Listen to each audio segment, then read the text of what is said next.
Salve rapaziada, eu sou o Lucas Vieira, eu tô aqui pra gravar mais um vídeo pro canal. E rapaziada, eu vou deixar minhas redes sociais aparecendo bem aqui. É um pouco estressante gravar esse vídeo porque já é a terceira vez que eu tô gravando, eu já perdi a edição 2 vezes, mas bora pra cima. Hoje eu tô aqui pra gravar mais um episódio da série Construindo Gigantes. Isso mesmo, rapaziada, essa é uma série que tem no meu canal, que tem um vídeo do Galo também, eu vou deixar aqui no card. Então vai lá também, dá essa força, porque esse vídeo dá bastante trabalho de fazer. Mas hoje, como tá escrito no título, como tá na thumb, eu vou contar a história do Fluminense. Rapaziada, o tricolor carioca, né, o gigante Fluminense. Hoje eu vou contar um pouco da história de toda a caminhada do Fluminense. O Fluminense foi fundado dia 21 de julho de 1902, pelo inglês Oscar Cox, ou Oscar Cox, eu não sei a pronúncia certa, mas foi fundada por ele, que é filho de um cidadão inglês, vice-cônsul da Inglaterra no Equador, ou seja, ele é filho de uma pessoa bastante importante para a Inglaterra no cenário mundial. O Oscar, além de ser o fundador do Fluminense, ele é um dos principais responsáveis pela difusão do futebol aqui no Brasil.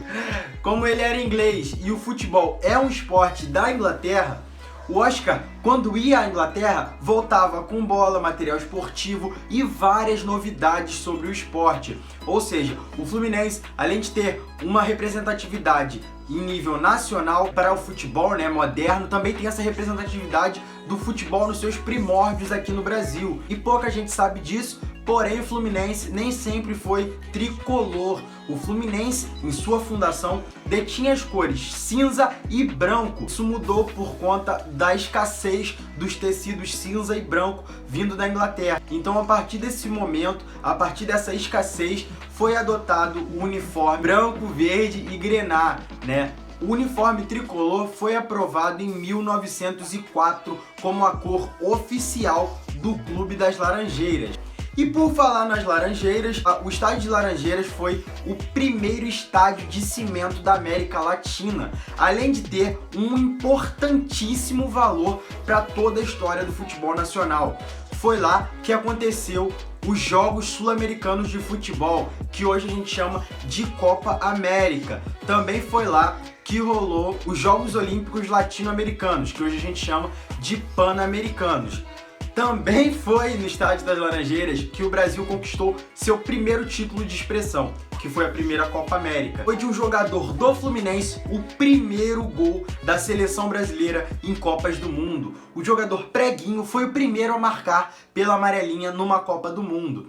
Além disso tudo, o Fluminense é um dos únicos clubes do mundo a deter a taça olímpica, que é considerada o Prêmio Nobel do Esporte. Ele é dado pelo COI, o Comitê Olímpico Internacional. E para um clube conseguir isso, ele tem que fazer um ano perfeito desportivamente, tanto no gramado quanto fora. Isso é muito raro de acontecer. É extremamente raro um clube de futebol conseguir esse título. E o Fluminense é o único time de futebol das Américas que possui esse troféu em sua galeria. Vou falar um pouco agora sobre a Copa Rio de 52.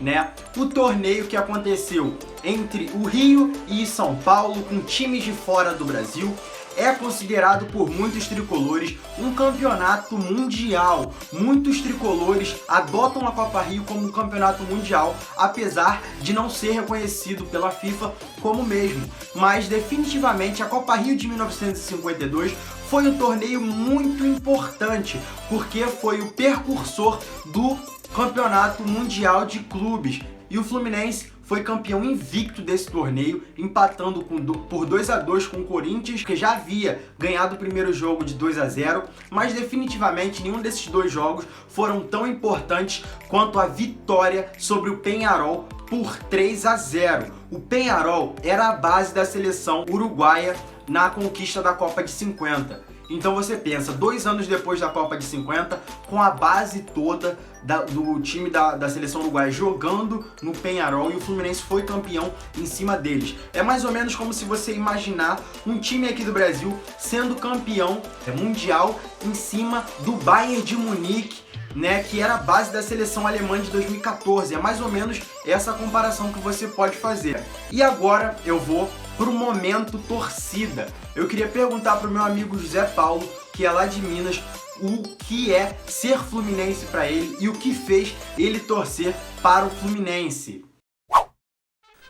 Salve Lucas, salve galera do ViaFC, meu nome é José Paulo, tenho 22 anos, sou de Cataguás, Minas Gerais, e falar do Fluminense é um motivo de muito orgulho para mim. Desde quando eu ganhei minha primeira camisa, eu levo esse time no peito, ornando muito essas cores. O Fluminense sempre fez parte da minha vida, começou naquele título da Copa do Brasil de 2007, da Libertadores de 2008, embora o título não tenha vindo. Em 2009, naquela quase queda, eu consegui acreditar até o último segundo naquele time. A gente superou aqueles 98% de chances de queda e se manteve na primeira. E no ano seguinte veio aquele título brasileiro. Então, assim, quando eu fui formando mesmo assim, conhecendo mais o futebol, eu peguei uma fase muito emocionante do Fluminense e que foi cada vez me mostrando mais como este time está na minha vida, o quanto eu amo esse time, o quanto eu enfrentei momentos bons e ruins e mesmo assim eu nunca me vi fora deste time. Sempre o sentimento foi muito maior. Até nos últimos anos, tá tendo muitos problemas dentro e fora de campo, o Fluminense sempre significou muito para mim. Não só para mim, mas para o seu torcedor. O torcedor do Fluminense se orgulha muito do seu time, pela história que o time tem, por Laranjeiras, os ídolos que revelou, pela sua importância para a seleção brasileira, por tudo. O Fluminense tem uma história muito rica, sendo pioneiro em muitas coisas, nos esportes olímpicos. O Fluminense é tudo para sua torcida, e sua torcida sempre abraça muito o time quando ele precisa. Eu sempre digo, a torcida do Fluminense pode não ser uma das maiores, mas com certeza é uma das melhores. Então eu espero que eu tenha conseguido representar boa parte da torcida tricolor aqui. Espero que esse vídeo esteja ficando muito bom mesmo, você me prometeu. E precisando pode contar comigo aí pro que der e vier. Valeu, saudações tricolores. Também quero perguntar pro meu amigo Ruben, que é um pouco mais de perto aqui do Rio, o que é o Fluminense pra você e o que te fez torcer pro Fluminense? A paixão pelo Fluminense começou desde a infância. Eu sempre tive camisas do Fluminense, assim, desde muito pequeno, mas eu acho que foi ali por volta de 2005, por aí, tal, que eu realmente passei a entender, passei a acompanhar o clube, passei a ver os jogos e passei a entender mais assim de futebol. A primeira conquista que eu me lembro do Fluminense que eu acompanhei foi o Campeonato Carioca de 2005, mas as minhas memórias mais especiais eu acho que vem quando o ciclo da Copa do Brasil de 2007 e da Libertadores de 2008. Acho que a Copa do Brasil de 2007 foi um marco para a geração de tricolores, que foi o primeiro título nacional depois de 23 anos e realmente foi algo muito especial mesmo, muito especial para aquela geração de torcedores depois de ter estado nos momentos tão difíceis na década de 90 e na Libertadores de 2008. Acho que a Libertadores de 2008 é motivo de orgulho de todos os torcedores do Fluminense, que por toda a campanha que foi feita, eu fui a alguns jogos no Maracanã, realmente foi algo excepcional, me lembro de todos os jogos daquela campanha e foi algo que ali realmente me fez tricolor de verdade. Depois a gente teve os Guerreiros de 2009, que foram também muito marcantes, a conquista do título de 2010 e 2012, 2010 com Ponta, 2012 com Fred, foi realmente sensacional e eu acho que isso me faz torcedor do Fluminense. Obrigado, Rubão, obrigado, Zé Paulo, pela participação de vocês.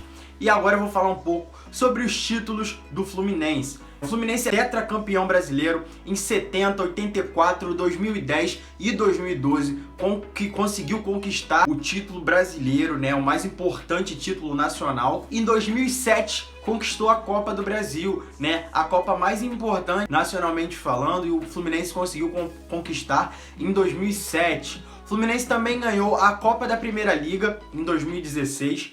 E o torneio Rio-São Paulo, né, o extinto Rio-São Paulo, o Fluminense ganhou em 40, 57 e 60. Além de ter 31 títulos cariocas, é um número bem expressivo de campeonatos cariocas.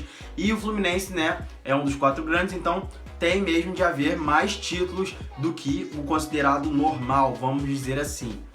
E vou falar também, né, inevitavelmente, a gente tem que falar sobre as decepções que rolaram no Fluminense. Após a conquista da Copa do Brasil de 2007, um time embalado vai para a Libertadores e chega à final com o Maracanã lotado, empata com a LDU, vai para os pênaltis e perde. Tenho certeza que esse é uma das principais dores que o torcedor tricolor tem dentro de si mesmo. A perda da Libertadores eu tenho certeza que doeu muito, apesar de também ser motivo de orgulho, como nosso amigo Ruber falou, mas eu tenho certeza que para muitos tricolores ainda machuca bastante os seus corações. Além disso, o Fluminense também passou por um momento bastante conturbado no final dos anos 90, caindo para a Série C. Terceira divisão, né, do Campeonato Nacional também foi um momento bastante conturbado, enfim. Agora eu vou falar também um pouco sobre os grandes ídolos do tricolor carioca. Na minha opinião, na minha humilde opinião, não sendo tricolor, é o Castilho, que foi o jogador que mais vezes vestiu a camisa do Fluminense, o goleirão que fez parte de inúmeras conquistas tricolor, além do bicampeonato da seleção brasileira em 58 e em 62. Mas nenhum desses títulos chega perto à incrível atitude que o Castilho teve em um dos jogos. Ele amputou parte do dedo mindinho para voltar mais rápido para os gramados, para continuar defendendo a meta do Fluminense. Então aí você já consegue imaginar o tamanho da grandeza desse cara. Outro ídolo que eu vou citar agora é um pouco mais recente, para a galera um pouco mais nova, que é o Fred, né? Quem nunca cantou o Fred vai te pegar, sendo tricolor, que atire a primeira pedra. Isso foi um canto entoado por todos os tricolores, todo mundo entrou nessa onda, né? E o Fred é um dos maiores artilheiros do Fluminense no século e da história do clube, né? Um dos maiores camisas 9 do clube. Foi essencial na história do Fluminense, na arrancada de 2009, nos títulos de 2010 e 2012. O Fred é realmente gigantesco para a história tricolor. Mais um craque que eu vou falar aqui é o Assis, o famoso carrasco do Flamengo, né? O Assis, que foi tão importante na história do Fluminense, marcou tantos gols em clássicos e ficou famoso por ser o carrasco do Flamengo e por ser uma das metades do casal 20, que era completado pelo próximo cara que eu vou falar agora, que é o Washington, um dos outros jogadores mais antológicos da história do Fluminense, fez gols marcantes, além de completar a dupla com Assis do casal 20, né? Um casal tão famoso na história do Fluminense. E o Washington também tem aquele antológico gol de bicicleta em cima do Flamengo, que eu vou botar aparecendo bem aqui. E aí você já pode imaginar também a importância que esse cara tem pro futebol do Fluminense. E para terminar, né, terminando a nossa história aqui de ídolos, eu vou citar os últimos dois, que são o Didi, que era extremamente elegante dentro de campo. Você olha os vídeos dele jogando bola, né, que óbvio que eu não pude ver o Didi jogando bola, mas você pode ver, se você vê os vídeos, né, daquela de 58 e 62, você vê o Didi jogando, cara, dá gosto de ver ele jogando. Ele é considerado um dos melhores jogadores da história e ele foi o maestro tricolor na vitória da Copa Rio de 52, né? Além de ter ajudado bastante a seleção em 58 e em 62. Ele foi o jogador que marcou o primeiro gol do Maracanã. Então aí você também já pode ter uma noção do tamanho desse cara, né? E por último, e de fato não menos importante, eu vou citar agora o Carlos Alberto Torres, nosso eterno capita. Ele foi criado nas divisões de base do Fluminense e ele foi símbolo daquela geração tricampeão mundial. Ele performava um brilhantismo invejável dentro de campo, né? E o Capita, ele dispensa realmente comentários. E agora eu vou falar sobre alguns craques que foram revelados nas divisões de base do Fluminense. A gente tem o Marcelo, que joga no Real Madrid. A gente tem o Fabinho, que joga no Liverpool, o Ibanez, que tá na Roma, tem o Gerson, que foi pro Fluminense e ficou pro Fluminense, ó, que foi pro Flamengo e ficou com a relação um pouco desgastada, assim como o Pedro, mas tem o Thiago Silva. O Fluminense é realmente um reduto de ídolos pro futebol mundial. É porque além das Laranjeiras, tem o CT de Xerém, que é onde abriga as divisões de base, e de lá saem diversos atletas excepcionais. Esse foi o vídeo de hoje, espero que vocês tenham gostado, apesar de todos os estresses e todos os problemas que esse vídeo me rendeu. Espero que ele fique bom e espero que vocês gostem, beleza? Se inscreve no canal, compartilha com todos os seus amigos, tricolores ou não, e bora pra cima, até o próximo vídeo!